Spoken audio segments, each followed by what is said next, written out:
안녕하세요. 오늘은 중국의 정말 큰 두 기업이죠. 알리바바와 바이두에 대해 좀 깊이 들어가 보려고 합니다. 네, 안녕하세요. 최근에 이 두 회사에 대한 시장의 시각이 좀 흥미롭게 엇갈렸어요.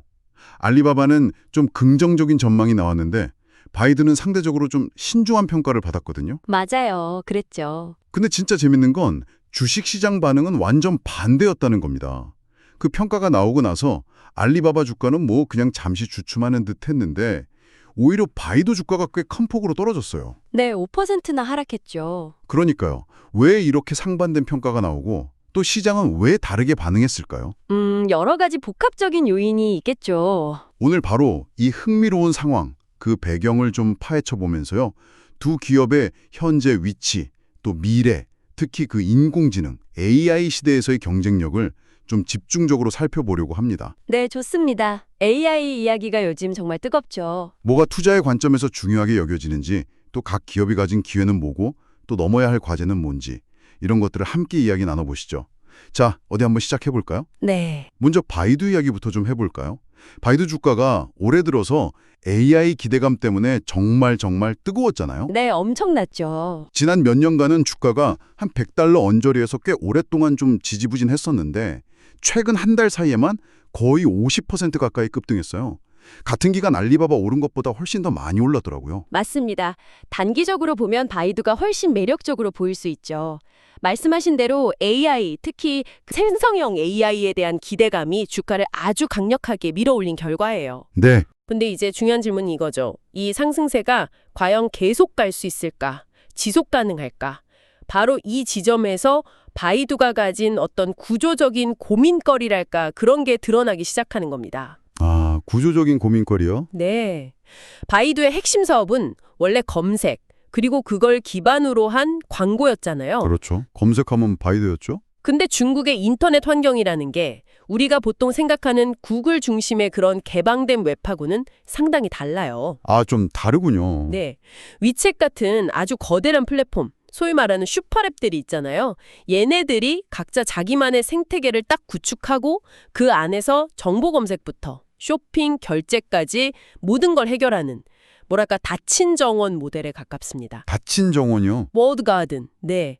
그래서 이런 구조 때문에 바이두 검색이 모바일 환경 전체, 특히 그 슈퍼앱 내부의 정보까지 다 아우르기가 현실적으로 좀 어려워요. 구글처럼 그냥 웹 전체를 막 다 휘젓고 다니기가 힘든 환경이군요. 네, 그런 거죠. 구글처럼 웹 전반에 걸쳐서 아주 막강한 영향력을 행사하기는 힘든 환경인 거예요. 그렇군요.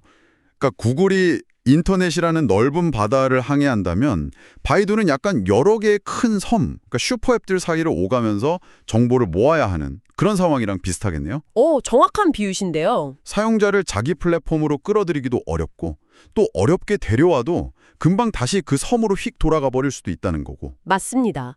이미 그 AI 시대가 오기 전부터 이 모바일 환경에서의 검색 영향력 약화, 이게 바이두의 고민거리였어요. 원래도 고민이었군요. 네. 근데 여기에 AI 검색이라는 새로운 변화가 딱 더해지니까 상황이 더 복잡해진 거죠. 장기적으로는 당연히 AI 검색으로 가야 하는 게 맞는데 이 전환 과정이 단기적으로는 기존의 핵심 수익원인 검색 광고 매출에 오히려 부담을 줄 수도 있다. 이런 분석이 나오는 거예요. 왜 그렇죠? AI 검색이 더 좋을 것 같은데? 예를 들면 AI가 딱 요약된 답변을 바로 주잖아요. 그럼 사용자들이 굳이 광고 링크를 클릭할 확률이 줄어들 수 있겠죠. 그렇겠네요. 필요한 정보를 바로 얻으니까. 네, 그러니까 AI라는 강력한 새 엔진을 달려고 하는데 정작 달려야 할 도로, 즉 검색 광고 시장이 점점 좁아지고 좀 울퉁불퉁해지는 그런 딜레마에 빠진 거죠. 딜레마네요, 진짜. 근데 바이두도 자체 AI 칩 개발하고 있지 않나요? 그 쿤룬신이라고 하던데 KLX 이게 좀 돌파구가 될 수는 없을까요? 좋은 질문입니다. 바이두의 쿤룬신, KLX, 분명히 상당한 잠재력을 가진 아주 중요한 자산이에요. 알리바바의 T헤드, 핑토고라고 하죠. 그거랑 같이 중국 내에서 가장 주목받는 AI 반도체 설계 역량 중 하나로 꼽히거든요. 네. 특히 그 미중 기술 갈등 때문에 엔비디아 같은 미국 기업의 최첨단 AI 칩 수입이 좀 어려워진 상황이잖아요. 그렇죠. 규제가 심하죠. 이런 상황에서 KLX 같은 자국산 칩의 중요성은 더 커지고 있어요. 중국 내에서는 자체 개발한 LLM, 그러니까 대형 언어 모델을 실제 서비스에 적용하려는 수요, 이걸 추론이라고 하는데 이 추론 수요가 정말 폭발적으로 늘고 있거든요. 아, 모델 만들고 나서 그걸 실제로 쓰는 수요. 수위를 볼 가능성이 충분합니다. 이건 단순한 기회를 넘어서 중국 AI 생태계가 자립하기 위한 어떤 전략적인 필수 요소가 되고 있는 거죠. 와, 중요하네 그럼. 하지만 여기서 다시 좀 현실적인 문제로 돌아오게 돼요. KIX 칩 사업이 유망한 건 사실인데 아직 바이두 전체 기업 가치나 매출에서 차지하는 비중은 아직은 좀 미미한 수준이에요. 아, 아직은 작군요. 네. 핵심 사업인 검색 광고가 계속 부진하고 또 AI 검색으로 전환하는 과정에서 수익성이 나빠진다면 칩 사업의 성장이 이 공백을 단기간에 메우기는 현실적으로 어렵다는 거죠. 뭐랄까, 나무, 칩 사업이 아무리 잘 자라도 숲 전체, 그러니까 바이두의 전체 사업 구조의 건강이 뒷받침되지 않으면 한계가 있다는 이야기입니다. 그렇군요. 바이두의 근본적인 과제는 어떻게 이 구조적인 어려움을 극복하고 좀 안정적인 수익 기반 위에서 AI 시대를 맞이할 것인가? 여기에 있다고 봐야겠죠. 아, 바이두의 고민이 참 깊어 보이네요. AI란 날개는 달았는데 발목을 잡는 현실적인 제약들이 정말 만만치 않아 보입니다. 네, 그렇죠. 자, 그렇다면 시장에서 바이두보다 더 긍정적인 평가를 받은 알리바바는 어떤 상황일까요? 여기가 또 특히 흥미로운데요. 네, 알리바바 쪽을 봐야죠. 알리바바 역시 티헤드라는 자체 반도체 설계 조직을 가지고 있잖아요. 바이두의 KIX처럼 중국 내 AI 인프라 구축이나 추론 시장 성장, 이런 거 수혜를 기대할 수 있겠군요. 맞습니다. 티헤드도 상당한 경쟁력이 있죠. 하지만 알리바바를 더 주목하는 이유는 단순히 칩 때문만은 아닌 것 같아요. 사업 구조 자체가 훨씬 다각화되어 있다는 점. 이게 핵심적인 차이로 보입니다. 그렇습니다. 바로 그 다각화. 이게 알리바바의 가장 큰 강점이에요. 알리바바는 세계 최대 수준의 전자상거래 플랫폼, 타오바오나 티볼 같은 거, 이걸 기반으로 하면서 동시에 중국 클라우드 시장의 압도적인 1위 사업자이기도 하거든요. 클라우드도 1위군요. 네. 여기에 또 알리페이라는 아주 강력한 핀테크 플랫폼, 물류, 엔터테인먼트, 아주 다양한 사업 포트폴리오를 갖추고 있죠. 정말 많네요. 이게 왜 중요하냐면요. 특정 사업 부문이 좀 어려움에 직면하더라도 다른 부문이 이걸 완충해 줄 수 있는 구조적인 안정성을 제공한다는 거예요. 아, 위험 분산 효과? 그렇죠. 예를 들어서 전자상거래 시장 경쟁이 막 치열해져도 클라우드 사업의 성장이 이걸 어느 정도 상쇄해 줄 수 있는 거죠. 특히 알리바바 클라우드는 AI 시대의 핵심 인프라로 주목받고 있어요.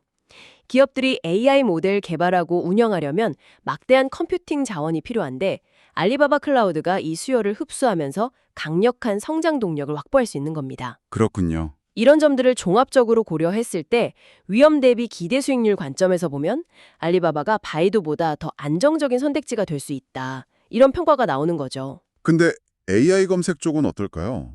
아무래도 검색은 바이두가 오랫동안 해왔던 본업이니까 이 분야에서는 그래도 바이두가 좀 더 유리하지 않을까 싶기도 한데요. 알리바바는 검색 기술보다는 상거래 플랫폼으로 더 알려져 있으니까요. 표면적으로는 그렇게 생각할 수 있어요. 충분히요.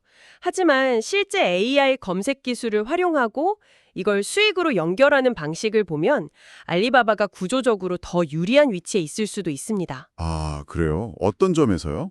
알리바바는 이미 수억 명의 사용자가 활동하는 타오바오, 티몰 같은 거대한 플랫폼을 가지고 있잖아요. 알리페이 사용자 기반도 엄청나고요. 이 사용자들은 이미 알리바바 생태계 안에서 활동하고 있는 사람들이에요. 그렇죠. 이미 확보된 사용자들이죠. 알리바바는 이른바 집토끼들이죠.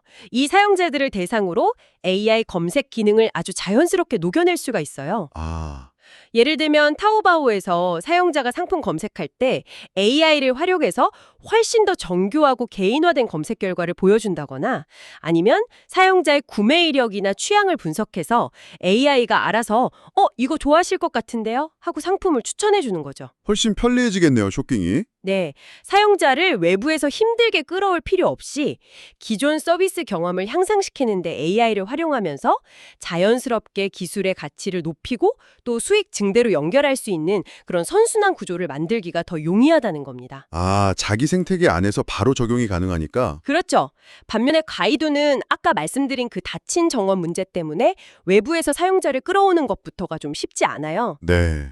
어렵게 사용자를 데려와도 검색 결과만 딱 보고 다시 위챗이나 다른 앱으로 휙 돌아가 버리면 광고 수익으로 연결하기가 어렵죠. 머무르게 하기가 어렵군요. 네, 막대한 투자를 해서 정말 뛰어난 AI 검색 기술을 개발한다고 해도 이걸 통해서 사용자를 붙잡아두고 안정적인 수익 모델을 구축하는 데는 또 다른 차원의 어려움이 있다. 이런 분석인 겁니다.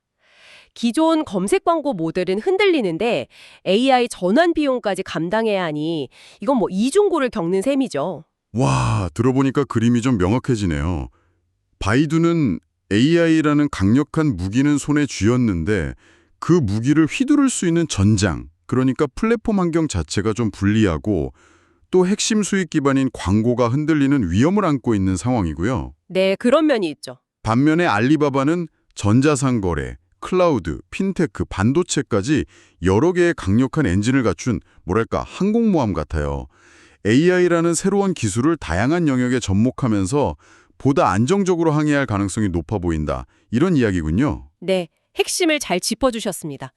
그래서 시장 분석가들이 바이두의 가장 큰 위험 요인으로 꼽는 게 바로 이 구조적인 트래픽 감소, 그리고 그로 인한 광고 수익 둔화예요. 구조적인 문제? 네, 중국 인터넷 사용자들이 점점 검색 포털보다는 슈퍼앱 안에서 정보를 찾고 콘텐츠를 소비하는 경향이 강해지고 있다는 점, 이게 근본적인 문제입니다.